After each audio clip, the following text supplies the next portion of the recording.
फैसला आबाद से मोहम्मद अशफाक मुगल बीवी पर तशद्दुद करने वाला शौहर इंस्पेक्टर मदिया अरशाद ने गिरफ्तार कर लिया।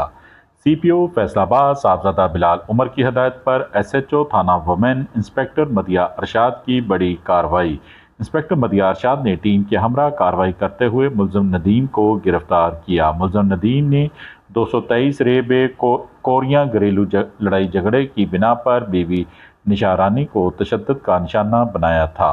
थाना वुमेन पुलिस ने गिरफ्तार मुलजिम के खिलाफ कानूनी कार्रवाई का आगाज कर दिया। औरतों और बच्चों पर तशद्दुद किसी सूरत बर्दाश्त नहीं किया जाएगा।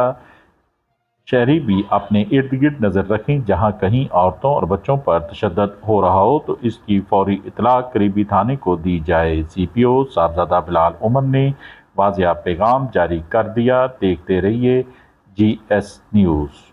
इस वीडियो को लाइक करें, हमारे चैनल को सब्सक्राइब कर बेल आइकन जरूर प्रेस करें।